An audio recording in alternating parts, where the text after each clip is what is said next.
The live TV, सच सबसे आगे। नमस्कार, द लाइव टीवी आप देख रहे हैं। आपके साथ मैं हूं आदित्य कुमार।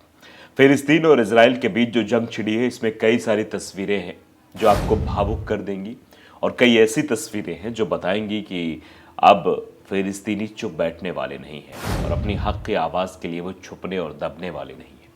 एक वीडियो देखने के बाद शायद आप ये कहेंगे कि अब फिलिस्तीनी अपनी आवाज़ उठाने लगे हैं। एक महिला है जो अपने बच्चे का नकाब उतार देती है, मतलब बच्चा उनका मुंह ढक के मीडिया के सामने बाइट दे रहा था और फिलिस्तीन के बारे में बोल रहा था वो, तो उसकी माँ वहाँ पर आती है और माँ उसके चेहरे से वो नकाब को हटा देती है जो वो मुंह ढके रहता है कि बेटा डरने की बात नहीं है, अपने हक की आवाज़ खुलकर बोलो आप। तो उस माँ के हौसले को भी सलाम कि किस तरीके से वो आज के युवाओं में, आज के बच्चों में हौसला अफजाई कर रही है और भर रही है, अपने बच्चे को समझा रही है कि डरने की ज़रूरत नहीं है, खुलकर बोलने का समय आ गया है। और कहा भी जाता है कि जितना आप डर के रहोगे उतना आपको डराया जाएगा। और ये भी कहा जाता है कि जुल्म के खिलाफ आवाज़ उठाना सच्ची देशभक्ति कहलाती है। जुल्म सहते रहना भी उतना ही बड़ा गुनाह है जितना जुल्म करने वाला गुनाह करता है, उतना जुल्म को सहने वाला भी गुनहगार होता है। जुल्म के खिलाफ आवाज़ उठाने वाला ही सच्चा देशभक्त होता है और सच्चा ईमान वाला होता है, जो यहाँ पर वो माँ अपने बच्चे को सिखा रही है। एक वीडियो, छोटा सा 10 सेकंड का वीडियो आप जरा देखिए। उसको देखने के बाद आप सारी चीज़ें एग्जैक्ट रूप से समझ जाएंगे, फिर आके मैं आपको बताता हूँ। देखिए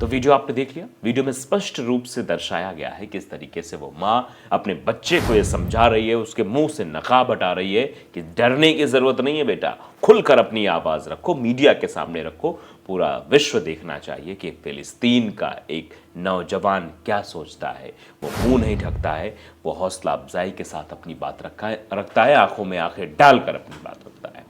ये ट्वीट किया गया है RT उर्दू की तरफ से। लिखा गया है कि जब एक फिलिस्तीनी युवक अपना चेहरा ढककर मीडिया को इंटरव्यू दे रहा था, तभी अचानक मुजाहिद की मां ने उसका मुखौटा उतार दिया और कहा, बेटा मुंह मत छिपाओ, हम कायर नहीं हैं, आप अल्लाह के मुजाहिदीन हैं और हम किसी और से नहीं डरते। ये बात बताने की कोशिश की है, इंसानों से क्या डरना, ईश्वर से डरना, अल्लाह से डरना है। ये बात वो माँ अपने बच्चों को सिखा रही है। इससे बड़ी बात और क्या हो सकती है। आप जानते हैं कि फ़िलिस्तीन और इजराइल के बीच इस वक्त क्या माहौल चल रहा है। इजराइल लगातार इन फ़िलिस्तीनियों पर जुल्म की दास्तान लिख रहा था, लगातार इन्हें प्रताड़ित कर रहा था और पिछले 8 से 9 महीने के जो हालात थे वो बद से बदतर हो गए।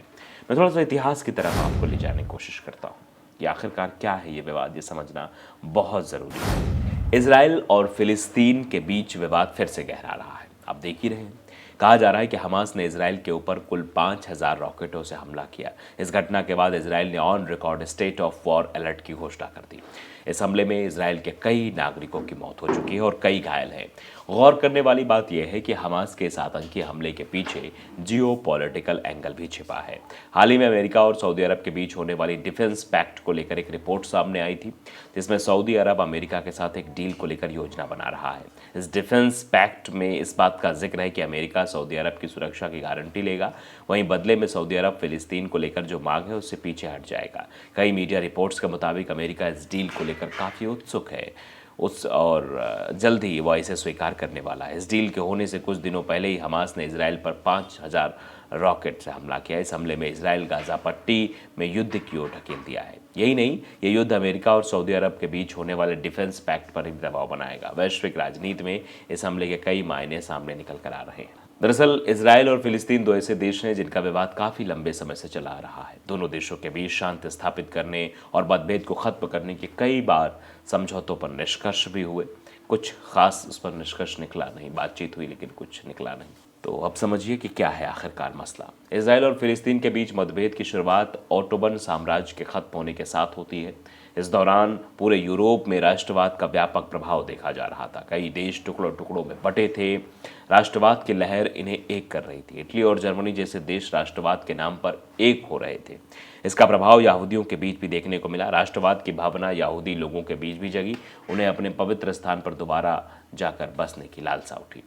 यहीं से जियोनिस्ट आंदोलन की शुरुआत होती है। 19वीं शताब्दी में यहूदियों की यह पवित्र भूमि फ़लस्तीन नाम से जानी जाती थी। इस दौरान पूरे यूरोप में यहूदी बिखरे हुए थे। उनके साथ यूरोप में काफ़ी शोषण होता आया था। जियोनिस्ट आंदोलन के दौरान शुरुआत में छोटे स्तर पर यहूदियों का पलायन फ़लस्तीन की ओर हुआ। इसके बाद आता है प्रथम विश्व युद्ध का दौर। 1917 में बेल्फोर डिक्लेरेशन आया। कई लोगों का मानना है कि बेल्फोर डिक्लेरेशन ही वो प्रमुख वजह थी जिसने इजराइल फ़िलिस्तीन मतभेद को जन्म दिया। 1917 में प्रथम विश्व युद्ध के दौरान जब ऑटोमन साम्राज्य हारने के कगार पर था, उस समय ब्रिटेन के विदेश मंत्री सर आर्थर बेल्फोर ने एक डिक्लेरेशन जारी किया। इस डिक्लेरेशन में ये इंगित किया गया कि ब्रिटेन यहूदियों को उनकी पवित्र भूमि फ़लस्तीन देगा और वहाँ उनका पुनर्वास कराएगा। वहीं दूसरी ओर ब्रिटेन ने चुपके से फ्रांस और रूस के साथ साइक्स पेकॉट एग्रीमेंट पर हस्ताक्षर किया। इसके अंतर्गत उसने पूरे मध्य पूर्व अलग अलग हिस्सों में बांट दिया और तय किया कि प्रथम विश्व युद्ध की समाप्ति के बाद कौन सा देश किस हिस्से में जाएगा। इसमें उसने फ़िलिस्तीन को अपने हिस्से में रखा, सीरिया और जॉर्डन फ्रांस को दिया, वहीं तुर्की का कुछ हिस्सा रूस के पास गया। एक तरफ ब्रिटेन ने सामूहिक तौर पर यह कहा कि फ़िलिस्तीन हम यहूदियों को देंगे, वहीं दूसरी ओर उसने गुपचुप तरीके से साइक्स पिको एग्रीमेंट के तहत यह हिस्सा अपने पास रख लिया। तो सब ये बताया जा रहा है कि यहूदी वहाँ पर आते हैं, फ़िलिस्तीनियों को परेशान करते हैं, फ़िलिस्तीनियों का हिस्सा छीनते हैं, फ़िलिस्तीनियों को तबाह करने की कोशिश करते हैं और आए दिन से लगातार इजराइल के द्वारा ये किया जाता रहा। इसी का परिणाम है कि आप देख लीजिए वॉर जैसी स्थिति दोनों देशों के बीच खड़ी है। आप देख सकते हैं किस तरीके की चीज़ें होती हुई नज़र आ रही हैं, किस तरह के जो है विवाद जो है वो दोनों देशों के मध्य बने हुए हैं और इस विवाद का कारण राजनीतिक रहा है, ये भी लोग कह रहे हैं। अब इसका व्यापक असर भी देखने को मिल रहा है, कई देशों में भी इसका असर देखने को मिल रहा है। चीन के राष्ट्रपति जिनपिंग आए भारत के साथ इजराइल फ़िलिस्तीन झगड़ा सुलझाने के लिए किया दृढ़ राष्ट्र का समर्थन। चीन के राष्ट्रपति शी जिनपिंग ने इजराइल फ़िलिस्तीन विवाद को हल करने के लिए द्विराष्ट्रीय वाले सिद्धांत का समर्थन किया है। हाल ही में चीन की मीडिया ने कुछ इसी तरह की बात कही थी। जिनपिंग का रुख भारत का समर्थन करने वाला है।